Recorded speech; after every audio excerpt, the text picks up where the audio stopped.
اب آپ تصور کریں کہ صدر مملکت کو آنا ہے تعزیت کے لیے، 2-2.5 گھنٹے ریہرسل ہو رہی ہے کہ صدر مملکت آئیں گے کیسے. پوچھا جا رہا ہے کہ چائے جو ہے وہ کس پانی میں بنے گی، بسکٹ کو چکھا جا رہا ہے کہ بسکٹ کون سا دیا جائے گا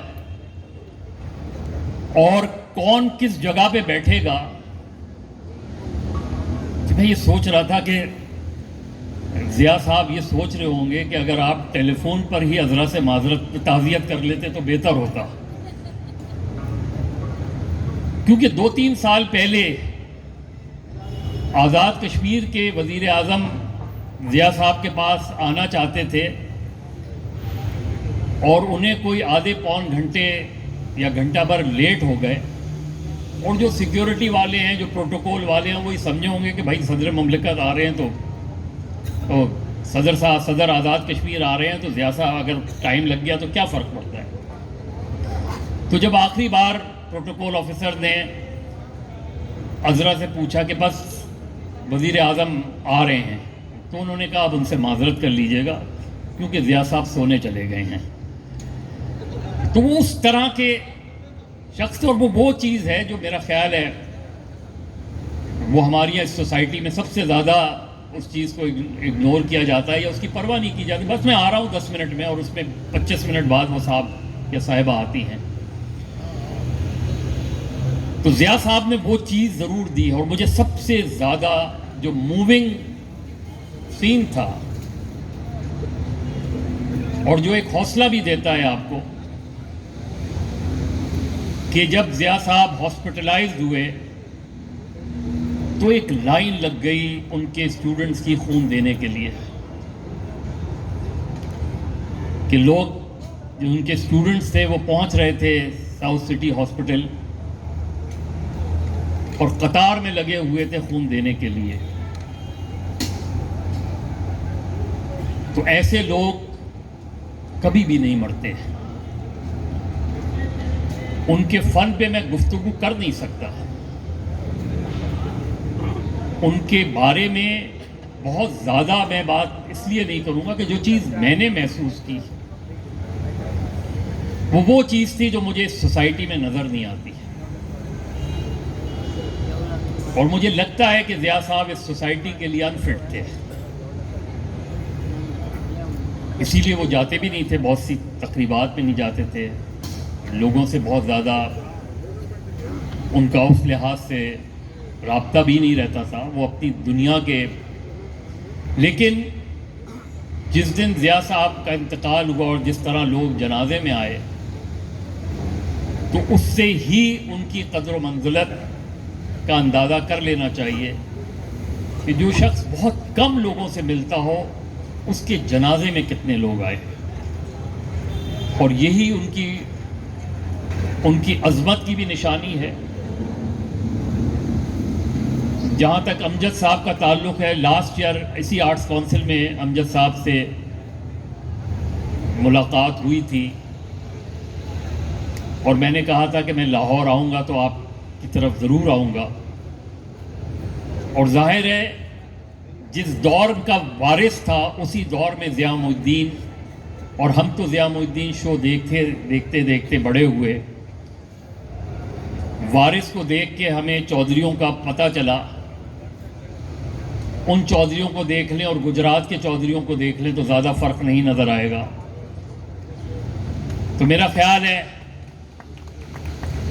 کہ ضیاء صاحب ہمیشہ نہ صرف ہمارے دلوں میں زندہ رہیں گے، لیکن مجھے پوری امید ہے، پورا یقین ہے، کیونکہ یہ ایک بڑا چیلنج ہوتا ہے کہ جو لیجنڈ ہوتا ہے وہ جب کوئی ادارہ بنا کے چلا جاتا ہے تو جو اس ادارے کو آگے چلانے والے لوگ ہوتے ہیں ان کے اوپر بہت زیادہ بوجھ آ جاتا ہے. چاہے وہ عبدالستار عیدی کو دیکھ لیں آپ، ادیب رضوی کو اللہ زندگی دے، لیکن یہ کبھی کبھی آدمی سوچتا ہے کہ جس معیار پہ وہ آپ ادارہ چھوڑ کے جاتے ہیں اس معیار کو مینٹین کرنا کتنا بڑا چیلنج ہوگا. لیکن مجھے یقین ہے کہ ناپا کے ٹیچرز، مینجمنٹ اور اسٹوڈنٹس ناپا کو بالکل اسی طرح چلائیں گے جیسے ضیاء صاحب نے چلایا. شکریہ.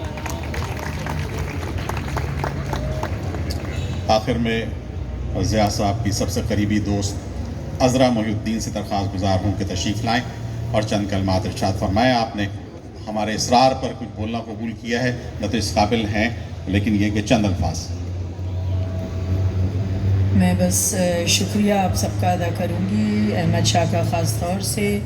اور مجھے نہیں معلوم تھا کہ کچھ کہنا پڑے گا. میں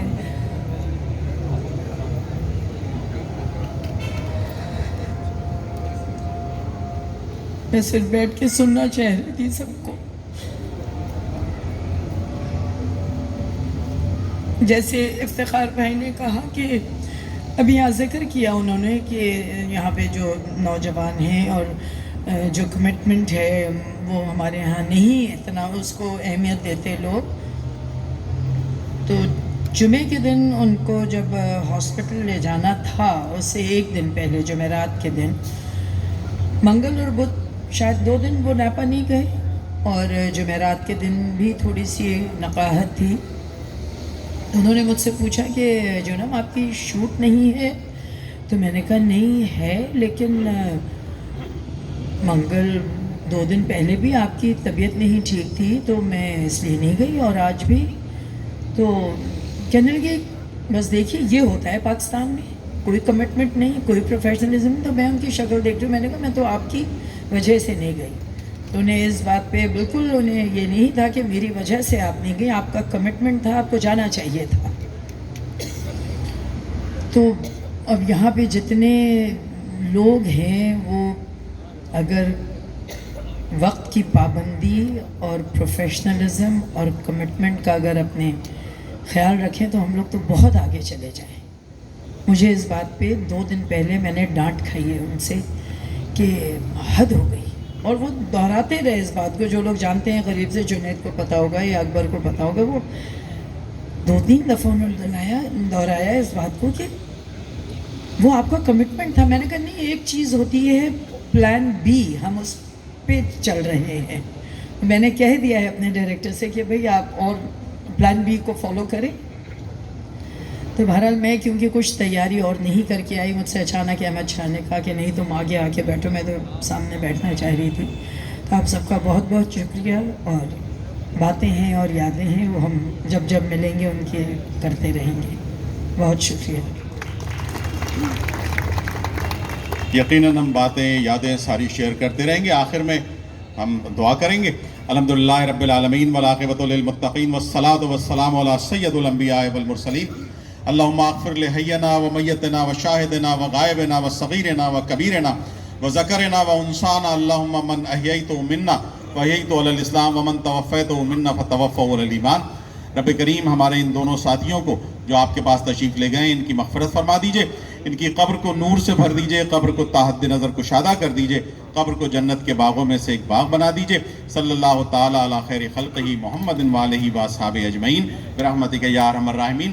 یہ ہم نے تھوڑا سا آپ یہ دائیں جانب کھانے کا انتظام ہے، فیملیز کے لیے یہ اوپر ہے میری دائیں جانب، اور باقی لوگوں کے لیے یہاں نیچے ہے. تو آئیے ہم ساتھ کھانا کھاتے ہیں.